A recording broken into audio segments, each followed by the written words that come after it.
And now, after years of planning, sweating, and going broke, here is the Boots and Whiskey Podcast with Jim Belisle. I'll alert the media. Why they would give this man a podcast is anyone's guess. Then there is what could only be a bizarre coincidence or something else. Welcome to the Boots and Whiskey Podcast with Jim Belisle. Fat, drunk, and stupid is no way to go through life, son. Country music and fine moonshine. Finally, a podcast that lets it all hang out. Let's level with America. Got your boots? Ready for some whiskey? These boots are made for walking. One of these days, these boots are gonna walk all over you. And now, the Boots and Whiskey Podcast with Jim Belisle. Hey everyone, Jim here, Boots and Whiskey Podcast. Happy New Year. It is New Year's Eve 2024. That means it is our last episode of the year, first of all, obviously. And it's also our last episode of season 13. I can't believe it. 13 seasons. We're kicking off season 14 next week. But this week we have Tim O'Connell on the show. I want to apologize to Tim for how long this is taking to come out. We recorded this back in September, and here it is, January, right? Virtually. So, you know what? Sometimes I suck at this, and things get moved around, pushed around, and it's nothing against the conversation we have, because the conversation we have is fantastic. It was a lot of fun. I learned a lot of things in this episode. So thank you, Tim, for being on the show. We hope you enjoy it. Anybody that has been listening to this podcast for a long time knows that I love the history of country music, and we get into that quite a bit here on this episode. And we talk about some pretty big names. So sit back, relax, enjoy the episode, enjoy your New Year's Eve, enjoy your 2025. Hopefully it's a good one for you. And, you know, if you're listening to this on New Year's Eve, you know, just be safe tonight. You know, I know I have an older crowd for listeners, so, you know, we don't tend to get too rowdy anymore. But if you do, you know, just be safe. You know, an Uber, a Lyft, whatever is a lot cheaper than a DUI or, you know, ultimately death. So just be cool, guys, and be good to each other tonight. So without further ado, Tim O'Connell, he's here. Thanks, Tim, again for being here. Thank you to all of our friends and our sponsors, the DCU Center, Off the Rails, both here in Worcester, LH Coffee out in Oregon. We got 10th Mountain Whiskey out in Vail, Colorado. Dixon Boots. They're not really officially anything to us, but we love them anyway. They're down in Texas. The Bar Book. God, I'm probably missing somebody, and if I am, I'm so sorry. I am so tired this week. It's been a week. It's been a year, right? Hasn't it? So hopefully, you know, come tomorrow, you know, we can do that whole new year, new me bullshit, right? That we all say every year that lasts for like 2 weeks. But whatever. We're a positive show here at the Boots and Whiskey Podcast. So, guys, thank you so much for being here. Thank you for everybody. Kick back, relax.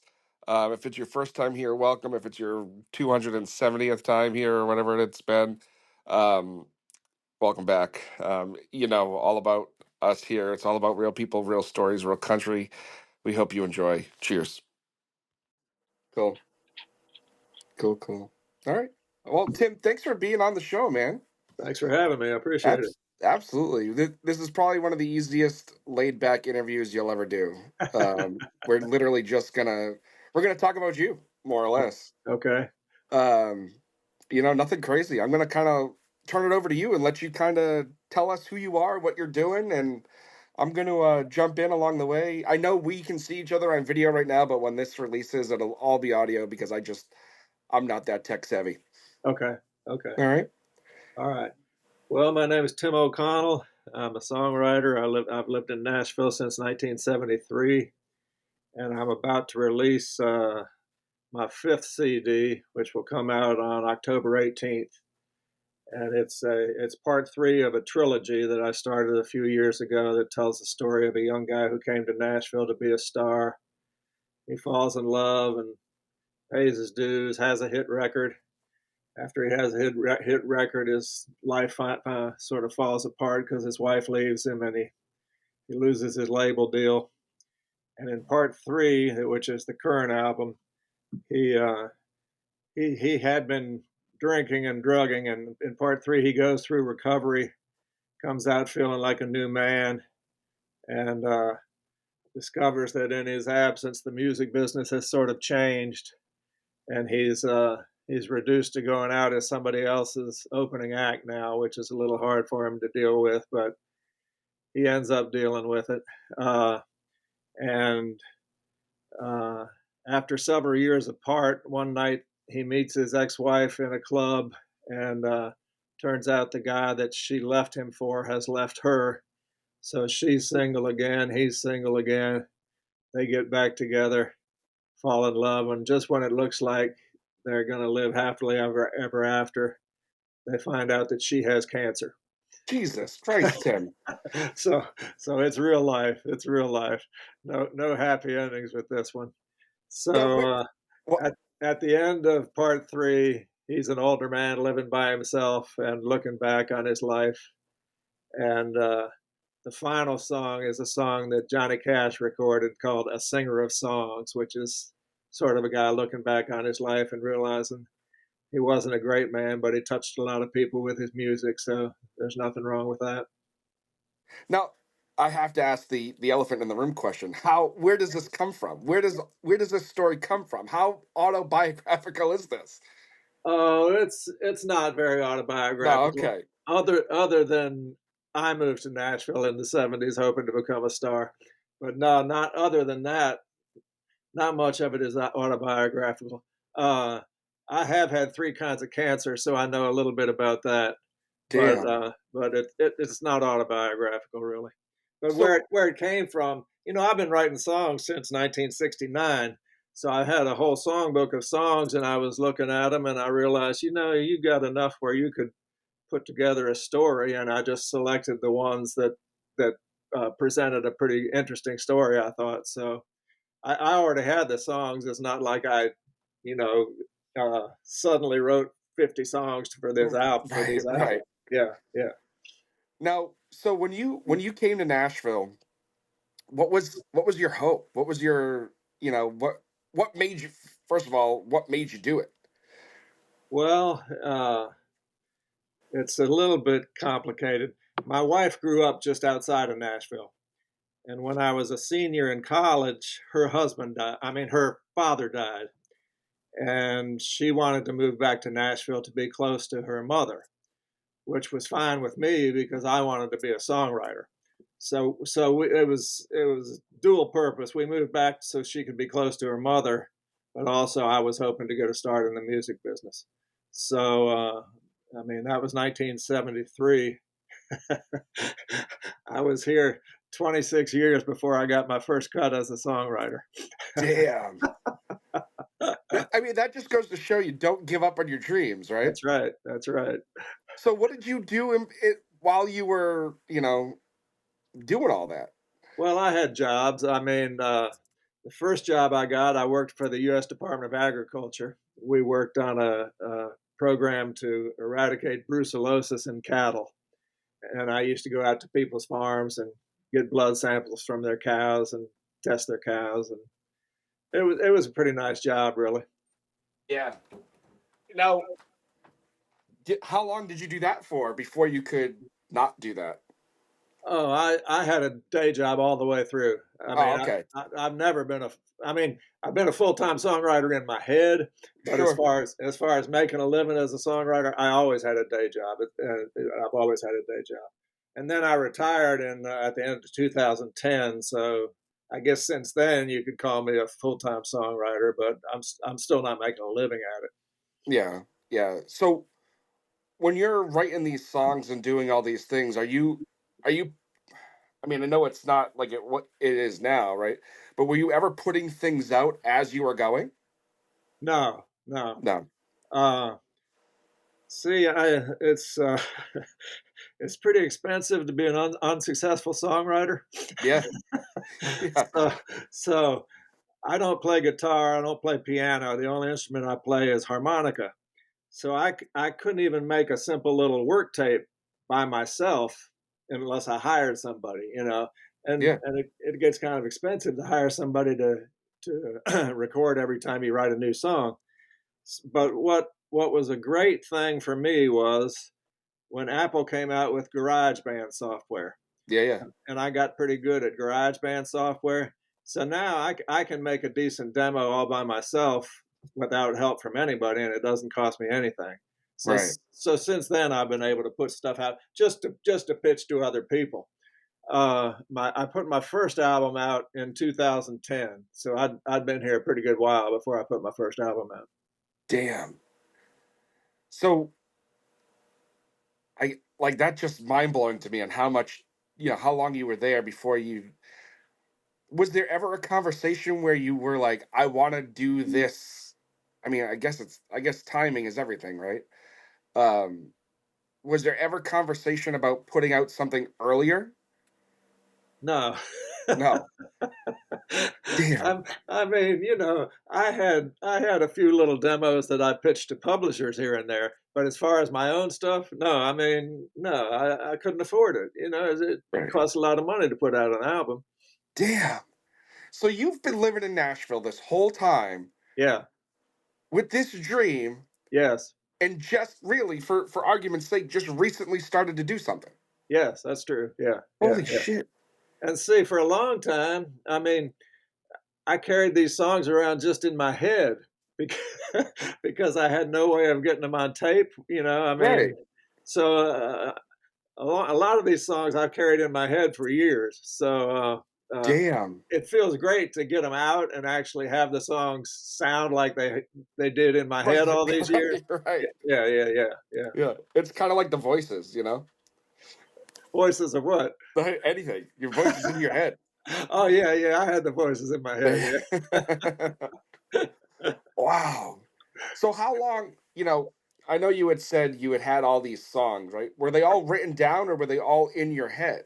Most of them were in my head. Occasionally, I would put something on paper, but when I put something on paper, it was just lyrics. Yeah.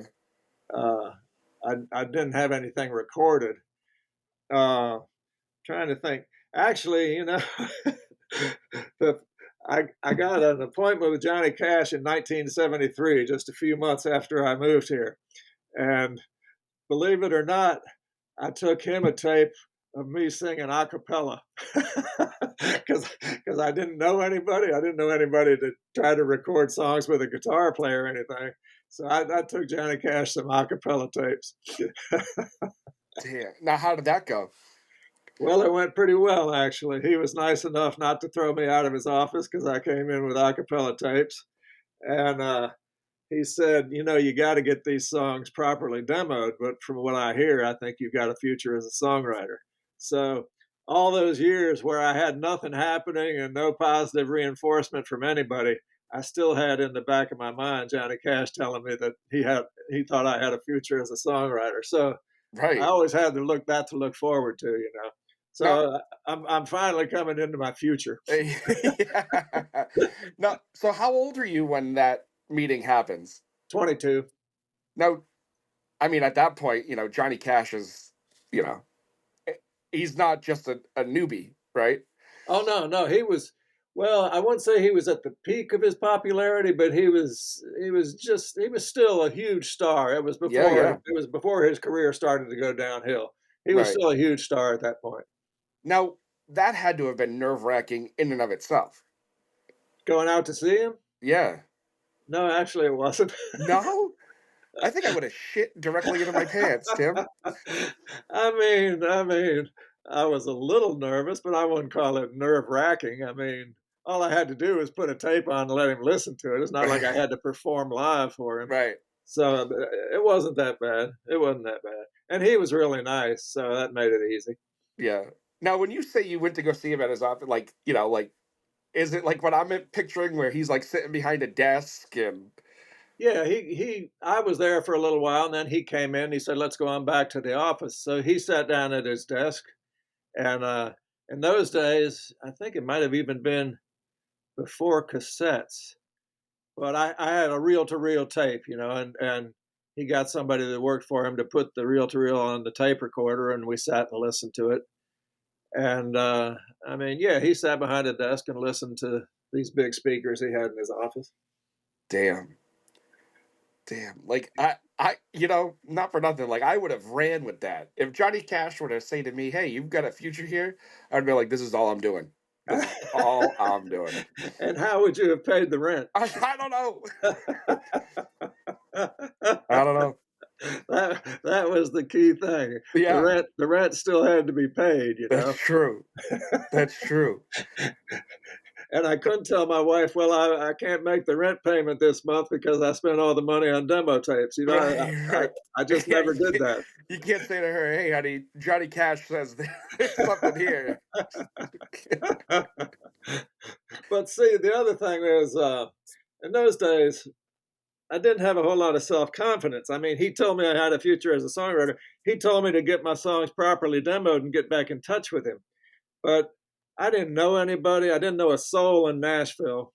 And I wouldn't have had enough self-confidence to go to a studio and hire a bunch of musicians I didn't know to try to teach them my songs. I wouldn't have had enough self-confidence to do that at that point. Now, let me ask you this. How do you songwrite if you can't play a piano or a guitar? I just sang the songs. Fair enough. Fair enough. And occasionally I would play one that I could play on my harmonica, but mostly no, it was just I sang the songs. And when I finally had a little money to spend on demo tapes, it's funny. It seems like you would think, oh, you can't go to a Nashville session musician and just sing him the songs and have him help you record them. But I found that the better the musician, the more open they are to something like that. Oh yeah. It's nothing to be intimidated by. Yeah. I started making tapes with a guy named Gordon Mote, who's a pretty big time keyboard player in Nashville now. At that point, he was still doing a lot of demo sessions. But I sent him a little tape of me just singing the songs a cappella, and we went into the studio. He never batted an eye. He said, "Well, let's do it in this key," So I mean, it's not impossible to do it my way. Yeah. I mean, and if it works, who cares? Right. Like that's incredible. So you have seen Nashville go from what it was to what it is. Yeah, it was a sleepy little town when I first moved here. Yeah.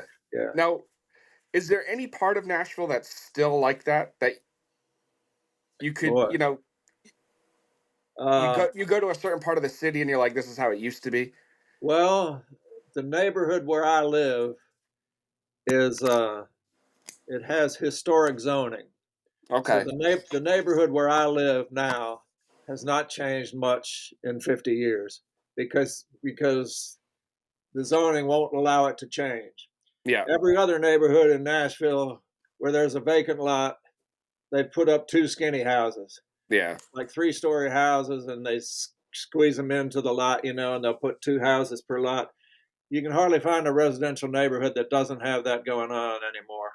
Yeah. And I'm trying to think, well, the businesses downtown, like the honky tonks, they were there. A few of them were there at that point, but they weren't busy.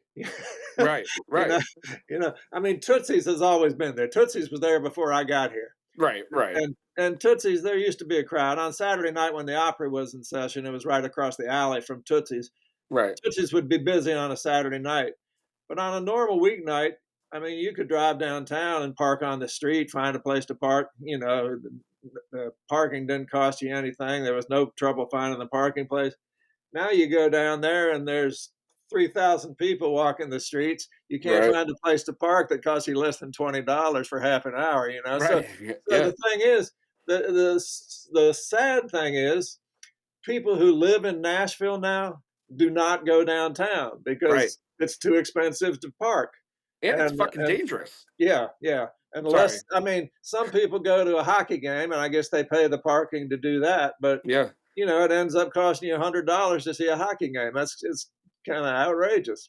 Yeah, it's wild. We my wife and I, we went for our honeymoon to Nashville, and that was 6 years ago. And just in what I've seen and what I've heard, like even in the last 6 years, it's Yeah, changed yes, yeah, dramatically. yeah, it has. Yeah, yeah. And I mean, there's a new hotel opening every other week. Yeah. Here's the other thing that is amazing to me. I go downtown a fair amount because I volunteer at the Country Music Hall of Fame, Okay. which is not far from Lower Broad, you know. Yeah, yeah, yeah. So the amazing thing is, you go down during the day, and there are pedestrians on the sidewalk. I mean, you never used to see that. It just didn't happen in old Nashville. People didn't get out and walk on the sidewalk. First of all, there weren't any hotels, to speak of. Right. And now there's hotels like every other block, so that people are out walking because they're staying in the hotel and they want to go downtown or whatever. But you didn't used to see pedestrians on the sidewalk in Nashville. Now, So now with you volunteering at the Hall of Fame, right? yeah, yeah. Anybody that's been there knows where the Hall of Fame is in relation to everything else. But before they built that building, where was the Hall of Fame? Up on just at the edge of Music Row, like Oh, okay. 16th Avenue South and DeMunbrian or something like that.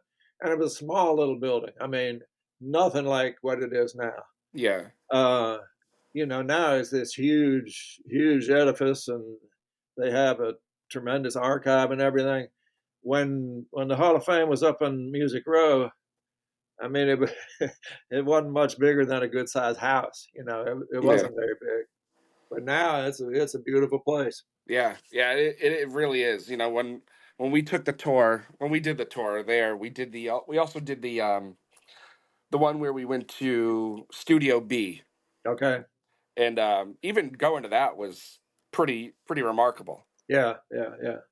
To see where everybody who's anybody recorded a record was just Right. like Right. Yeah. I don't care if you're a music fan or not, like that gives you goosebumps. Yeah, yeah, yeah, yeah. And it was a pretty modest studio, wasn't it? Yeah. Yeah. Yep. Yeah. Yep. It was I couldn't you think about the records that were made there, right? And it's like you've made hit records like this in a shoebox. Right. Right. Right. It's Yeah. unbelievable. Yeah. No, everything was much more modest. Country music, even in the early '70s, it was still sort of a niche market. It Yeah. wasn't that mainstream. Right. When Dylan did Nashville Skyline in 1969, that sort of started bringing mainstream acts to Nashville to record, and that was sort of the beginning of the change. Yeah. But I wouldn't say country music was mainstream till after that.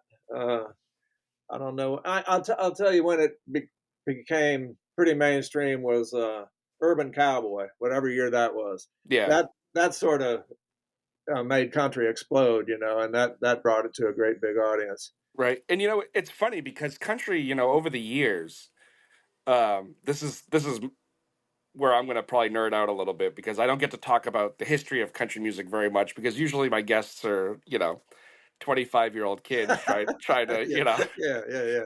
that their biggest influence is Luke Bryan. But the history alone of country music in Nashville is just so interesting to me. Yeah. Because really it's one of those genres that has really ebbed and flowed over Yeah. the last, 80, 90 years. Right. Like, And it's interesting to watch. In my opinion, it kind of goes like a pendulum. Sometime it'll get over to where it's pretty much pop music, Yeah.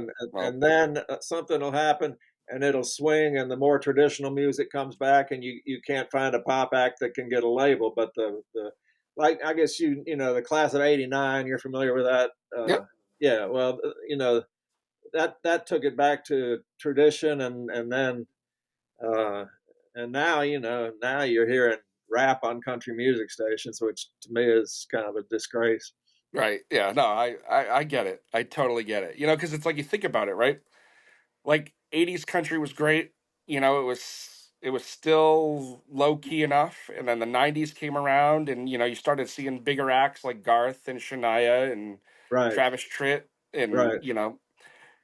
and then the early 2000s came around, and it was it started to go back to like nobody cared, Yep, yep, and yep, then in the last 10-15 years, it's you know if you're not doing country music, you're irrelevant.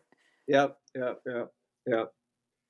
Uh, I'll tell you an interesting story.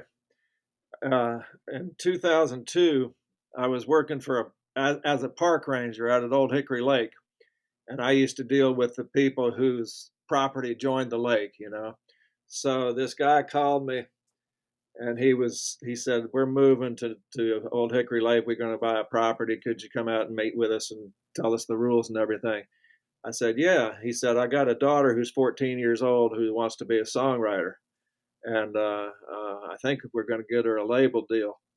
So I said, "Wow, does she need any songs?" And he kind of sloughed me off. So I went out to meet him, and he was the biggest stage mother you could ever imagine. He could not stop talking about how great his daughter was, and she was going to be this huge star, and the labels were all interested in her. And I'm thinking, yeah, right. A 14-year-old girl, what's she going to do? Turned out that was Taylor Swift. Damn. Damn. Yeah. What was she gonna do, Tim? She turned into a nobody, huh? Yeah, yeah. That, you must have a ton of stories like that of people that you've run into over the years that, especially living down there and doing, Yeah, you, I mean, realistically, right? You talk about the old days, right? You could have gone into Tootsie's, right? yeah. And seen anybody that ended up becoming a huge star and nobody gave a shit. Yep, that's right. Yeah, You yeah, know, yeah. like that's incredible. You know, Well, times have changed. yeah.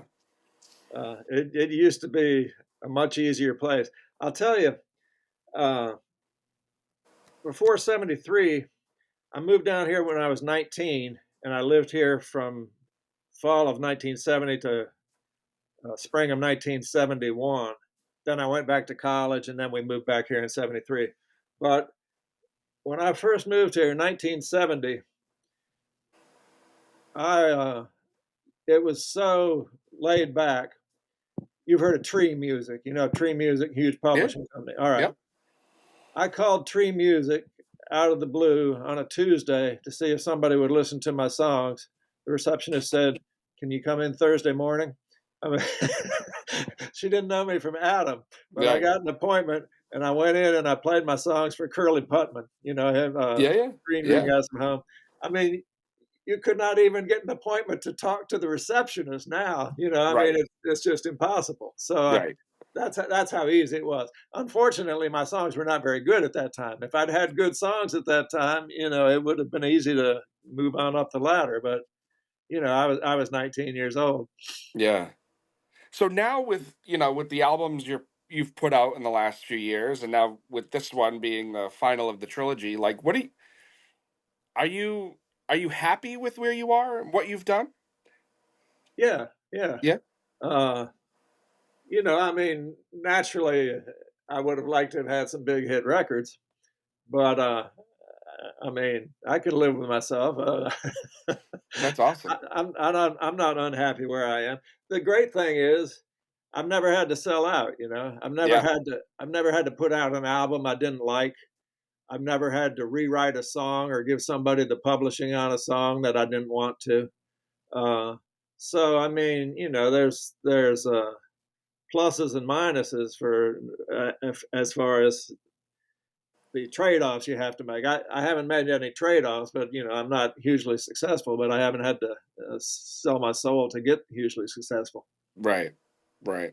So, when you started this journey, right? Or, when the first album comes out in 2010, at that point, how are you going about getting the word out? Well, let me think. I contacted all the websites, the reviewer, what do you call them? The people like me. Yeah, people like you. I contacted everybody like you who might possibly review the song. Yeah. And I got a few reviews, mostly in Europe. I got some good reviews in Europe.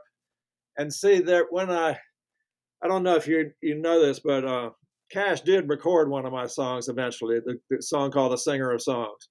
So when that came out on the Cash Unearthed box set, it got a lot of good reviews, and some of the writers specifically mentioned "A Singer of Songs" as one of the highlights of the box set. So I had a list of writers who were familiar with the song and by extension were sort of familiar with me. I contacted all those writers and told them, I appreciate the nice review you gave my song on the Cash on Earth box set. Would you be interested in hearing my new CD? Some of them were, some of them weren't. But I got a real nice review in a British magazine called Uncut. You familiar with that? It's sort of like the British Rolling Stone. Oh, okay, all right. And a guy named Alistair McKay, he listened to my album in 2010. He gave me a real nice review. So, I mean, I got it out there. I mean, I didn't sell any, I still have 900 copies of that CD stuck under my sofa. But I did get some recognition, primarily in Europe. Yeah, nice. So how does that happen though? How did you get? How do I want to put this? How did you get him to record that song? Oh, okay. Well, this is a pretty long story. I'm glad we got plenty of time. We have all day. All right. I'll tell you. I was, this was 1979, and I had never had a song accepted by a publisher. Didn't have too many songs to pitch, actually. And a friend of mine named Randall Hilton, who was a bluegrass songwriter, he knew Lester Flatt pretty well. And Randall told me he could get songs to Johnny Cash. All right, so I thought I had a pretty good handle on what Johnny Cash was all about. So a few days later, this line came through my head: I'm not a prophet and I'm not a priest. I'm not a wise man who's come from the East. And I thought, that would be pretty good for Johnny Cash. So I fleshed that out, made a song out of it. And Randall made me a pretty nice demo tape of it, just a guitar vocal demo tape. So that began a 20-year journey. Damn. Of me trying to get the song to Johnny Cash. And the first thing, I took it to a publisher, a guy named Jimmy Payne. And he said, yeah, I like that. I'll try to get it to Cash. He had it for a year, and I had a thing put in the contract where if he didn't get it cut in a year, I'd get it back. He didn't get it cut by anybody, so I got the song back. So then I just started, anybody I ever met who had any connection at all to Johnny Cash, I'd give him a tape. So, living here over the years, that turned out to be pretty many people. I worked with a guy whose daughter worked for House of Cash.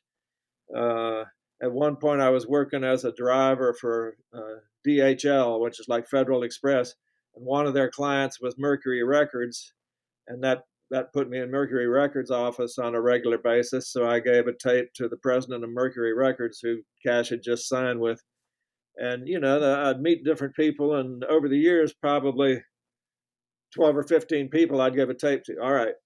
So in 1999, Cash was in pretty bad health. So they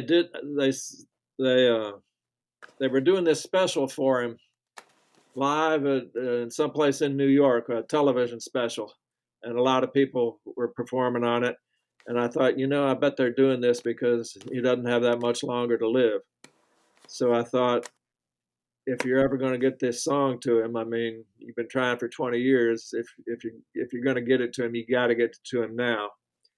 So I was going to put my canoe in the lake and paddle around to his boat dock on the lake and come up his back steps and give him the tape. But right about that time, I saw where his son was going to be playing at a little club in town. Yeah.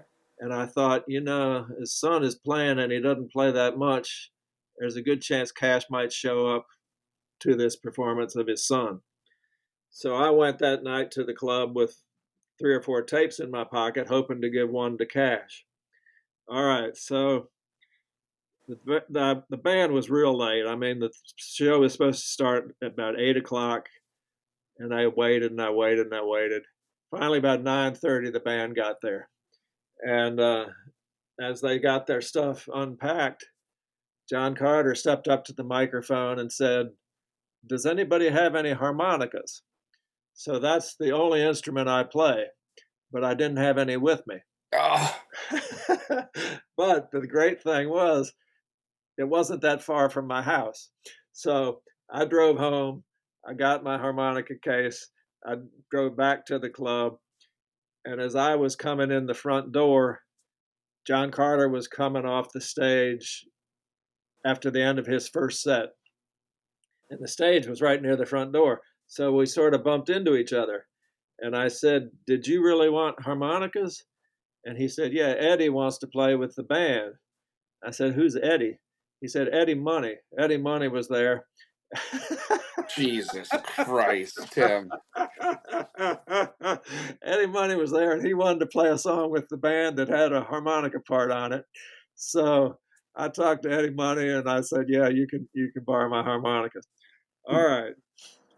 So afterwards, Eddie Money came up to me and he said, "Look, the band is going to be on the radio in the morning, and I'd like to play with them on the radio. Can I keep your harmonica till tomorrow?"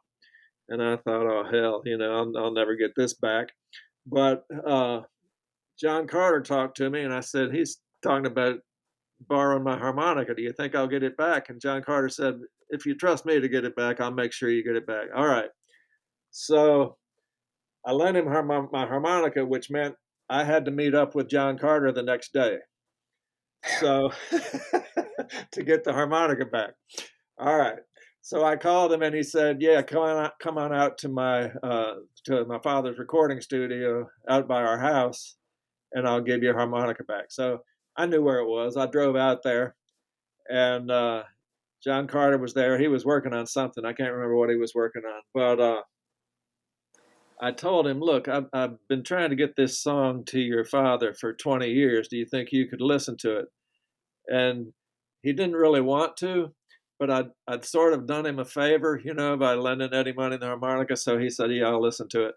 So I gave him a cassette. He put it in the tape player. And after the first chorus, he kind of looked over at me, and I thought, oh, I think I might have him. And when the song finished, he said, "Okay, you got me. I'll play that for my father." All right. I called him a week later, and he said, "Oh, I played that song for my dad." And he said, "I know this song. I love this song. I wanted to record it once before, but I lost the tape and I didn't know where it had come from." So, so one of those people that I had given the tape to over the 20-year period had actually given it to Cash. He'd heard the song. He was familiar with the song. And a week after that, he recorded it. This is one of those moments where I wish this podcast was video, because so people could just see the expression on my face, because I cannot believe it. Like, a couple of things, so right, wrong, or indifferent, right? I'm not much of a religious person. Okay? Right. I believe things happen for a reason. I believe there's, I do believe in like a higher power and all this shit, right? So not too long ago, I spoke with Ira Dean. Do you know who Ira Dean is? No. Well, Ira Dean's a big singer-songwriter out of Nashville, and he, when he moved to town, he had, more or less bumped into John Carter Cash as well. Okay. And became really friendly with John, and lived at the Cashes for I've heard about this guy. Yeah, I've heard quite about some him. time, right? Yeah. Now, I told him in an interview once that, like, John Carter Cash is like for me, like, he's up there of like people I want to interview, right? Okay. Okay. Now, I know John Cotter follows our Instagram. I know his wife does too. And like he is like, for me, that would be like the ultimate interview, Okay. not only because of what he's done, but because of who he is, right? Right. I've You got know, his number. I've got his number. You want to call him?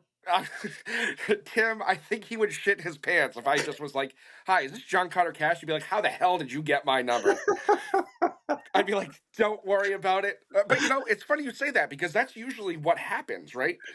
Or at least it used to. You would call up somebody and be like, "Listen, I'm shooting my fucking shot. Sorry, I'm a New Englander. We talked about this. Everything I do, I swear it's not, you know."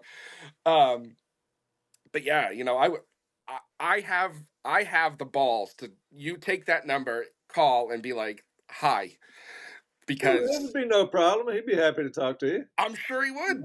I'm sure he would. I'd be like, "Listen, I've wanted to talk to you for my entire life."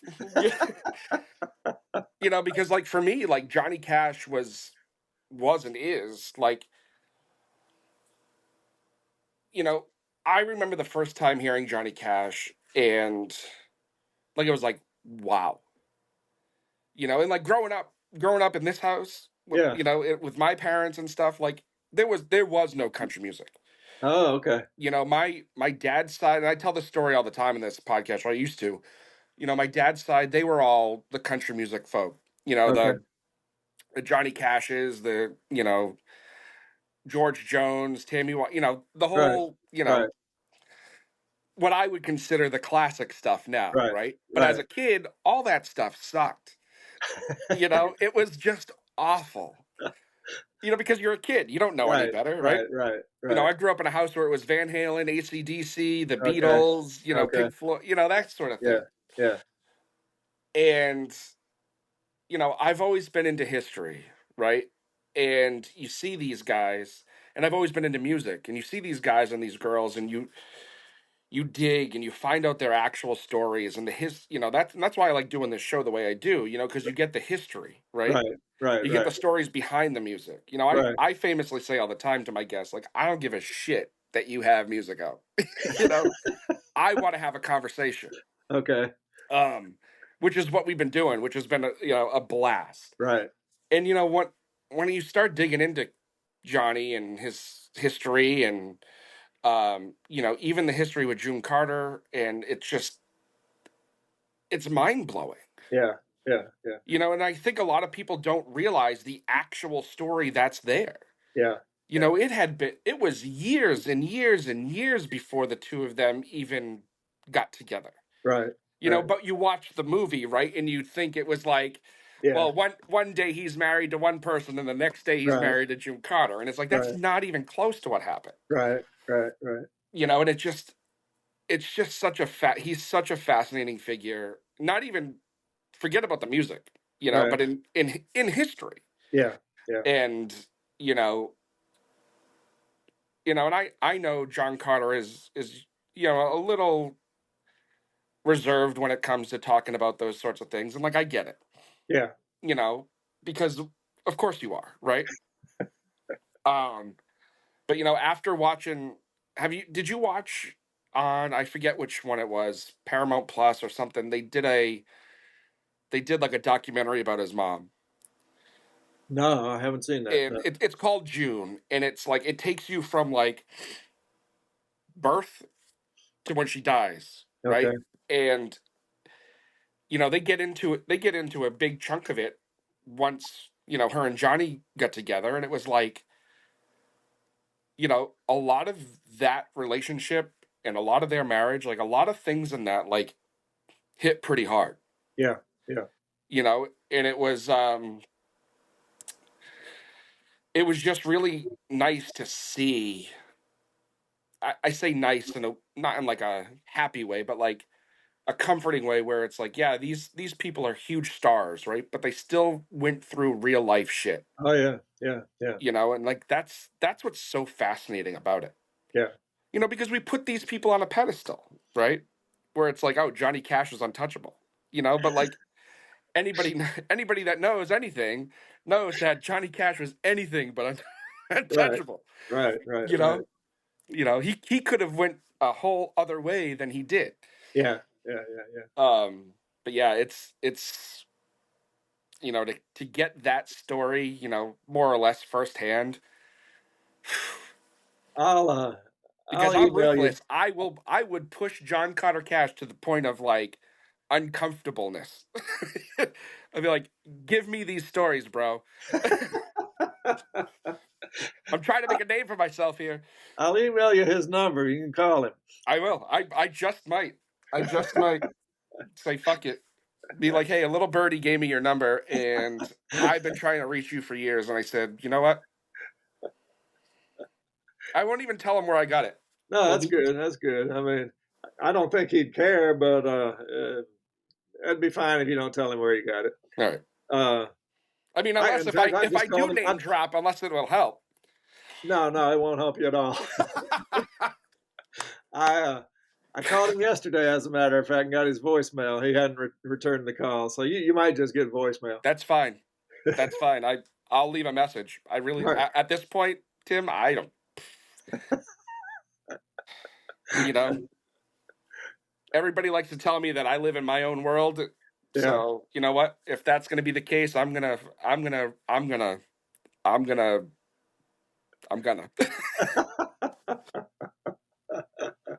So, you know, Tim, I can't thank you enough for your time and hearing these stories. You know, I'm looking forward to everything that's coming out for you, because I can't. You know, it's good to have an end cap, right, to a good story. Right. And what you've already put out, you know, the story is already incredible. And even though we know how it ends, I can't wait to hear how it ends. Okay. All right. Well, my stuff is on Spotify. You can hear part 1 and part 2. Yeah. And on the 18th, part 3 will be on Spotify. Awesome. No, we have kind of a tradition here because we are the Boots and Whiskey podcast. We like to talk about boots and whiskey, obviously. All right. Do you have a pair of boots that is like your go-to? Do you wear boots? Do you rather not wear boots? Like, I wear a pair of work boots when I work in the garden. Okay. I don't have Western boots, but I wear a pair of work boots. Yeah. All right. Now, what about whiskey? I don't know anything about whiskey. I mean, nothing. If somebody gives me a glass, I'll drink it, but I don't know anything about whiskey. I like that. I'm the same way. If somebody gives me a glass, I'll drink that too. All right. Now, how can we follow, other than Spotify? Is there a way to follow you on social media, the whole 9 yards? Yeah, I'm on social media. I'm on Instagram, Facebook, and I have a website, www.timoconnell.bandzoogle.com. Nice. And occasionally I'll put up news on my website. I don't always keep it up to date, but it's fairly up to date. Nice. Yeah, I feel that. My website is never up to date. This is my first day off in a while that I've been able to sit and do things, and I can't even do that. So it's I get it. Yeah. I get it. Well, Tim, it's been an absolute pleasure. Thank you so much. Like, thanks for having me. I enjoyed talking to you. I love having guests on like you, because like we get to talk about so much cool shit. You know, we early on in this podcast we had oh my God, I'm drawing a blank. He was Merle Haggard's bus driver. Don't have any idea who that is. Well, so we talked about Merle and like the history there, and it was, the way to kick off the podcast with something like that right out of the gate, and now this. Yeah. It's like, my God, it's so good. Do you primarily do country music? Do you do anything else as far as your interviews? So I try to stick within country music, singer-songwriters, Americana. Yeah. I haven't, because there's so many options, right, where it's, I haven't had to reach into the rock and roll world too much. Yeah. Every now and again I get pitched stuff of like, hey, will you have this person on? And it's like, sure, but it's, I think the farthest I would go at this point is like the blues. Okay. Because it's still within the umbrella. Right. we do a lot of like the stuff coming out of Texas, the red dirt, the heavier Yes. scene, and in that aspect. Yeah. But I mean, unless somebody called me up tomorrow and was like, "Hey, do you want to have Sammy Hagar on the show?" Like, obviously, that would be a yes. But yeah, I mean, we're if the name's big enough outside of country music, yeah, we'd probably do it. Yeah. Yeah. So yeah, man, thanks so much, man. I appreciate your flexibility with this. I know we had some scheduling conflicts and all that No shit, but problem. I No problem. appreciate your leniency and your time, and I look forward to talking to you again soon. All right. Will you let me know when you're going to have this, when you put the podcast out? Okay. I will. All right. Yeah. All right. Sounds good. Thank you All very right, much Tim. for having me. Thanks, man. All right. Bye-bye. Bye. All right. Well, there you have it, everyone. Our last probably audio only episode of the podcast. The next 3 for sure we have are all video. Thank you everybody for making this year an incredible one. We started video this year. We started a lot of crazy things this year. So thank you so much everybody for all of that and being a part of this ride. 2024 numbers wise was one of our best. So thank you for that. If you haven't seen, FeedSpot put out their top 60 country music podcasts. We were number 5. We become ACM members this year. We've been CMA members now for the last few years, so we still have that going on. Boston Music Award voting member, New England Country Music Award voting member. Now we just got to do the Grammys. That would be fucking sweet. But yeah, so that's it, guys. Thank you so much for incredible 2024, and we will see you next year. That sounds so lame. But we will be back here next year, starting next week with season 14 kicking off. And we have, I'll tell you just in case, whatever. We have Jesse Keith Whitley on the show next week. We will kick off season 14 with him. Probably one of my favorite episodes. One of my favorite episodes I recorded this year in 24. So thanks, guys. Enjoy your holiday and Happy New Year again. And we will see you next Tuesday. Until then, keep those boots on the ground, the whiskey in the glass, y'all. Cheers.